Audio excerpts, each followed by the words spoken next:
Exercise 1.1, question number 4. A table of values of f, g, f dash and g dash is given, and this is our table.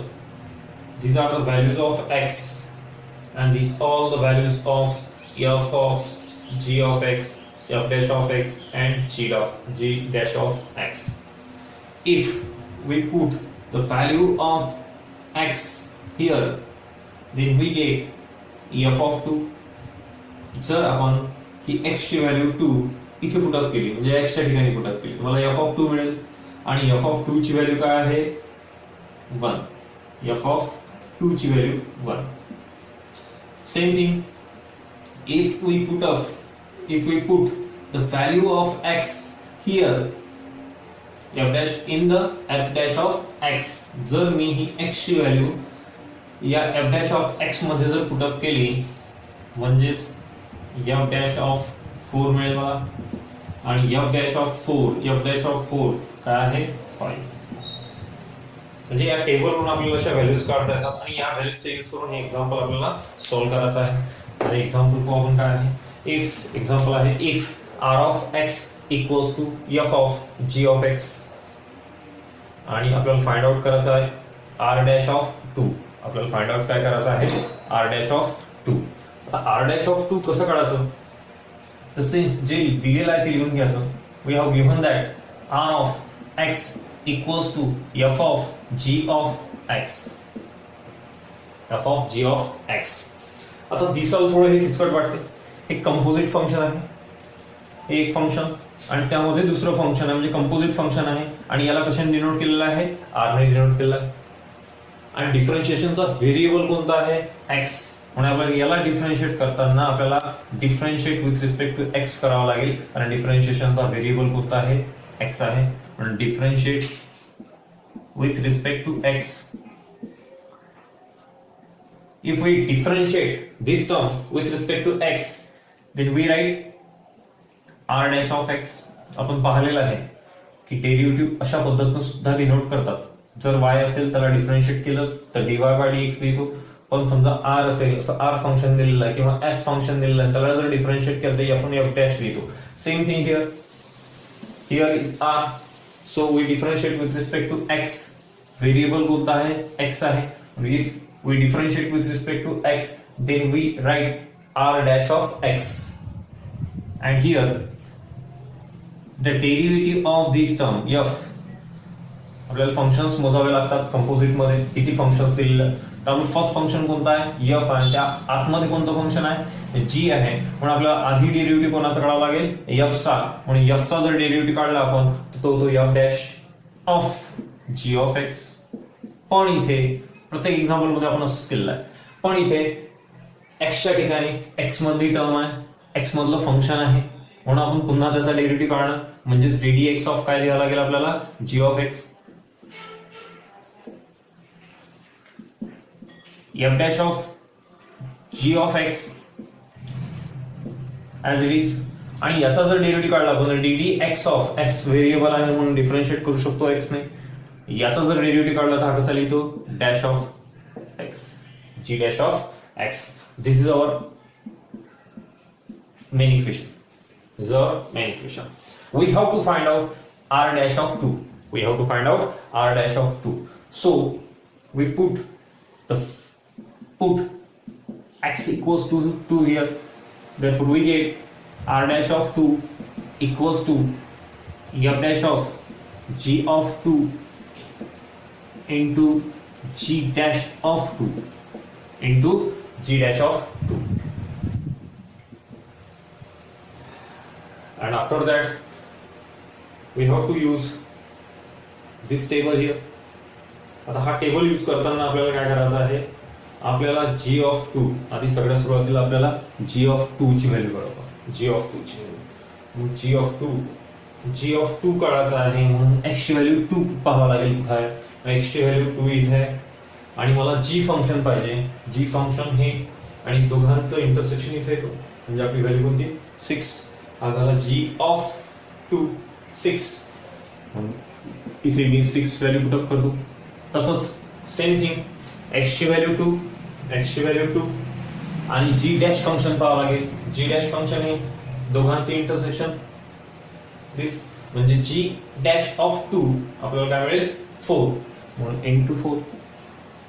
Therefore f dash of 6 x ची value 6 x ची value 6 आणि dash दिलेला आहे म्हणजे f dash या दोघांचे intersection -4. Therefore -4 into 4 इथे लिहितो दिसत नसेल तर -4 into 4 therefore -16 is your answer. -16 is your answer. Question number 5. Question number 4 मध्ये अजून आपल्याला 3 एक्झाम्पल्स दिलेले आहेत आणि हे एक एक्झाम्पल आपण सॉल्व्ह करून दिलं आणि अशाच सारखे 3 एक्झाम्पल्स आहेत ते तुम्हाला सॉल्व्ह करायचे आहे. क्वेश्चन नंबर 5 को assume that f dash of 3 equals to -1, g dash of 2 equals to 5, g of 2 equals to 3 आणि हे फंक्शन दिलेलं आहे. याला डिफरन्शिएट करायचं x ने कारण व्हेरिएबल सुद्धा x च दिलेला आपल्याला. जे दिलेला ते लिहून घेतो मी. Since y equals to f of g of x and we differentiate with respect to x. The differentiation variable x. The differentiate with respect to x. If we differentiate y with respect to x, then we get dy by dx. And differentiate with respect to x. If we differentiate this function, this is the composite function. The first function, this is the second function. आणि याला आपल्याला काय करावं लागेल differentiate करावं लागेल with respect to x. याचं differentiation काय होते f dash of g of x. f चं डिफरन्शिएशन f डॅश. आतमध्ये कोणती टर्म आहे g ऑफ x. पुन्हा याचा डेरिव्हेटिव्ह घ्यावा लागेल कारण इथे x नसून x मधली टर्म आहे म्हणून पुन्हा याचा derivative ddx of g of x.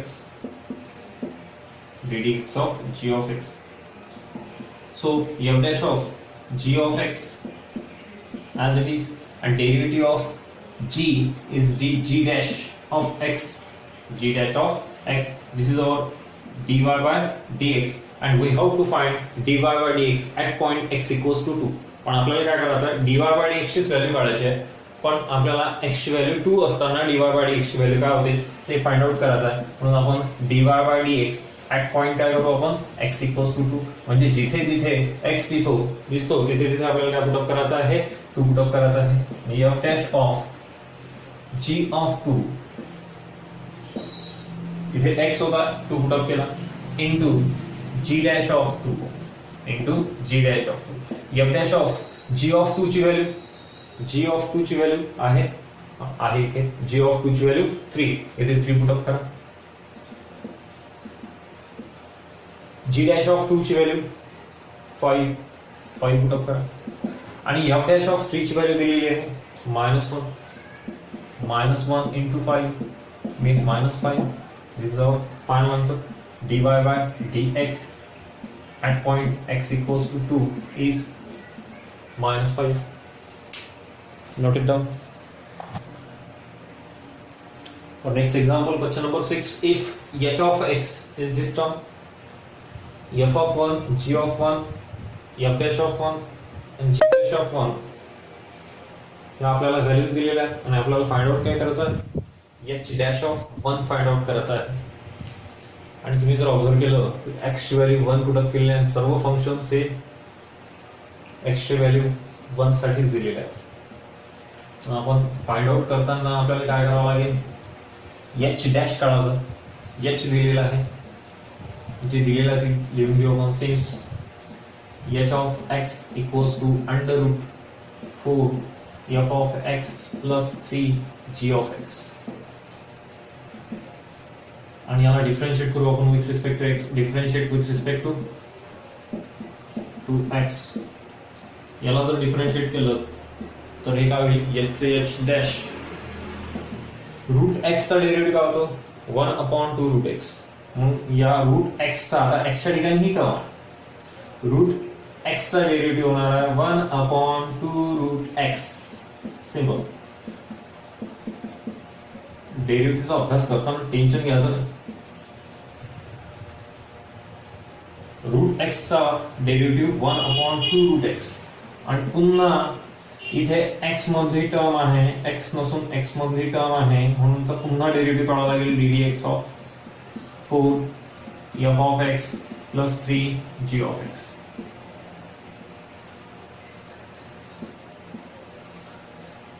Limit, continuity, differentiation, integration, definite integral, differential equation हे सर्व कॅल्क्युलसचे पार्ट आहेत आणि सर्व एकावर एक डिपेंड आहे. तुम्हाला जर कंटिन्युटी समजला, लिमिट समजला, कंटिन्युटी समजतो, कंटिन्युटी समजला तर तुम्हाला डिफरन्शिएशन समजतो, डिफरन्शिएशन समजला तर तुम्हाला इंटिग्रेशन समजते. म्हणून एकावर एक पार्ट डिपेंड आहे. तुम्ही जर हे टेन्शन घेऊन केलं तर पूर्ण सेकंड पेपरच आपला असा आहे HSC बोर्डचा. म्हणून तुम्हाला याची प्रॅक्टिस करावं लागेल. जोपर्यंत या पूर्ण पेपरची तुम्ही प्रॅक्टिस करत नाही तोपर्यंत तुम्हाला हा पेपर इझी वाटणार नाही. तुम्ही हे एकदा समजून घेऊन सोडून दिलं आणि पुन्हा याकडे पाळून नाही एकदम एक्झामच्या वेळेस जर तुम्ही म्हटलं की मी याचा अभ्यास करतो आणि परीक्षेत मार्क्स मिळवणं तर शक्य नाही. आपला सेकंड पेपर खूप कठीण आहे असं म्हणतात, इझी आहे हा पेपर. तुम्हाला अभ्यास करावा लागेल, तुम्हाला प्रॅक्टिस करावं लागेल, तुम्हाला एक्झाम्पल सॉल्व्ह करून पाहावं लागतील. तुम्हाला एक्स्ट्रा एक्झाम्पल आपण देऊ, आपल्या ग्रुपवर पाठवू, तर तुम्हाला ते एक्झाम्पल्स सॉल्व्ह करून हे सुद्धा एक्झाम्पल्स आपण थोडे अशा प्रकारे एक्झाम्पल्स सॉल्व्ह करतात डिफरन्शिएशनचे, आणि यावरूनच ते एक्झाम्पल तुम्हाला सॉल्व्ह करायचं आहे. म्हणून इथे पाहिलं आपण की याचा डिफरन्शिएशन आपण एच डॅश काढलं. This term is as it is 2√4 F of X 3 G of X आणि D X of this term. आता इथे दोन फंक्शनची ऍडिशन आहे, ही या टर्मचा डेरिव्हेटिव्ह कसा काढतो. इथे D X of 4 into F of x आहे. 4 कॉन्स्टंट आहे, 4 बाहेर घ्यावा लागेल, 4 बाहेर येतो, आणि एफचा डेरिव्हेटिव्ह काढतो F dash of X plus as it is 3 बाहेर निघाला डी एक्सच्या, आणि या जी ऑफ एक्सचा derivative G dash of X ही झाली डेरिव्हेबल टर्म आपली, त्याला डिफरन्शिएट केला. आता मग फाइंड आउट काय करायचं, मग फाइंड आउट करायचं आहे एच डॅश ऑफ 1. इथे आपल्याला एच डॅश ऑफ एक्स मिळालं, म्हणजे एक्सच्या ठिकाणी आपल्याला काय पुटअप करावं लागेल, 1 पुटअप केलं तर आपल्याला आन्सर मिळून जाईल. म्हणजे एचच्या ठिकाणी मी 1 पुटअप करतो. H dash of 1 equals to 1/2 √4 F of 1. जिथे जिथे एक्स आहे तिथे 1 पुटअप करा, टर्म संपलं. F dash of 1 plus 3 G dash of 1.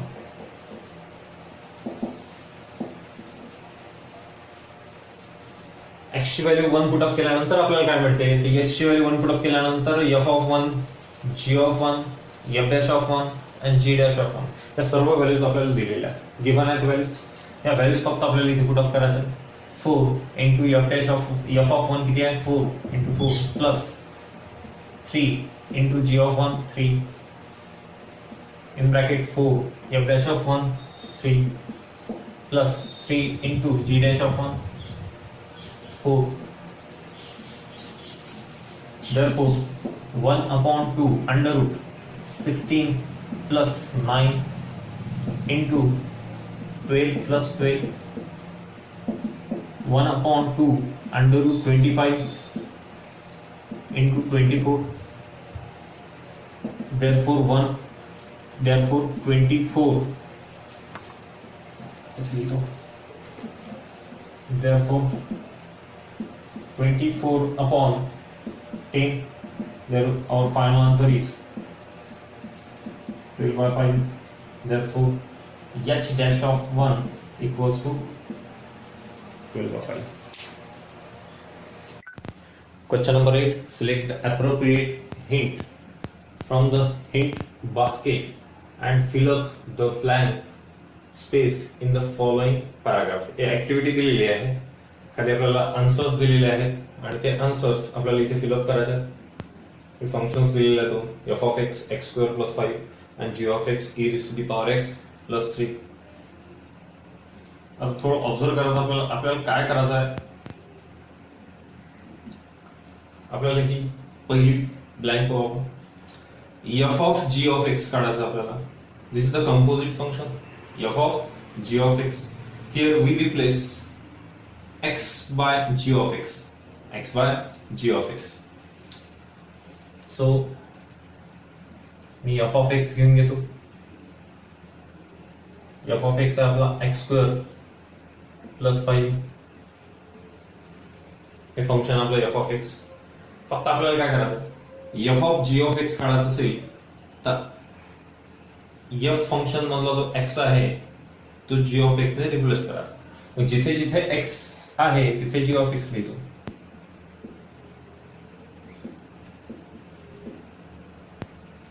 म्हणजे आपल्याला काय मिळेल, f of g of x. आता व्हॅल्यूज पुट अप करतो. g of x ची व्हॅल्यू काय, e raised to the power x plus 3, e raised to the power x plus 3 bracket square plus 5.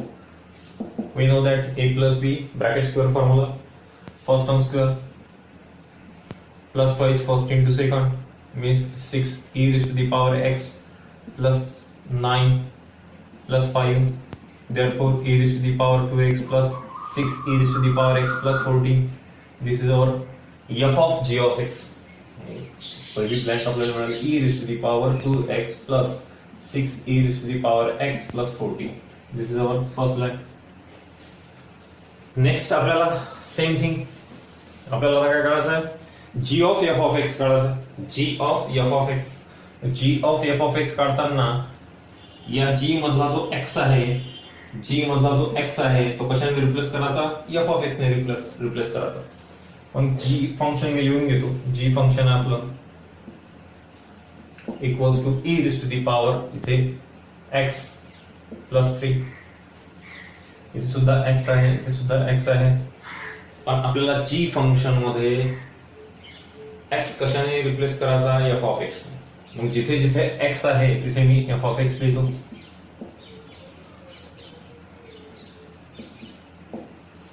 आणि f of x ची value काय, f of x equals to a x square plus 5. f of x च्या ठिकाणी मी x square plus 5 लिहितो. x square plus 5. This is our answer. e raised to the power x square plus 5 plus 3, x square plus 5 plus 3. Next आपल्याला f dash of x काढायचा. म्हणजेच कसं,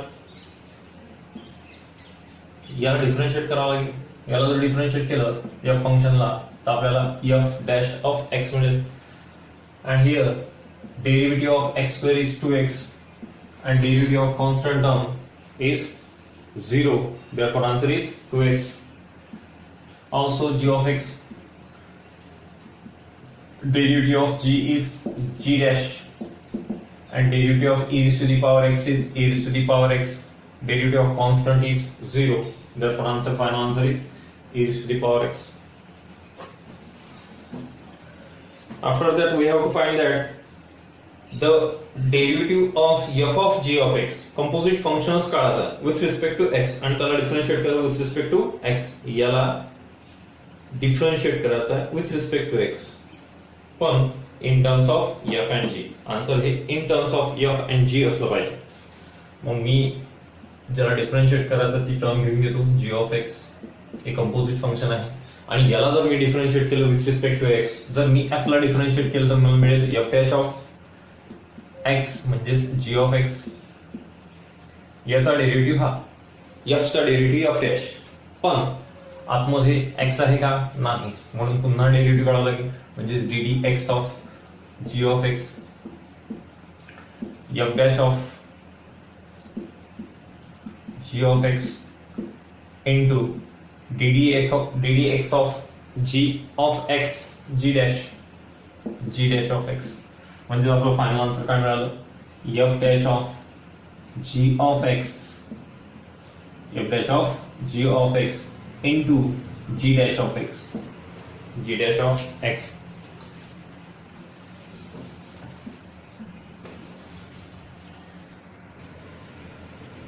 आपली next blank आहे therefore ddx of f of g of x. इथे differentiation केलं आपण, याला सुद्धा याचा सुद्धा ddxच काढला, पण हा in terms of F and G होता. पण इथे आपल्याला ddx काढायचा आहे, तर आपण याचा यूज करू. आपल्याजवळ व्हॅल्यू आहे त्याची ddx of, we put this value f of g of x here, e raised to the power f of g of x ची value e raised to the power 2x plus 6 e raised to the power x plus 14. This is our f of g of x, this composite function. याचा answer आधीच काढून ठेवलं होतं आपण, ती value फक्त इथे पुट अप केली मी, कारण आपल्याला याचा आन्सर काढायचा आहे. म्हणून e raised to the power 2x चा derivative e raised to the power 2x into 2, कारण पुन्हा याचा डेरिव्हेटिव्ह काढावा लागेल.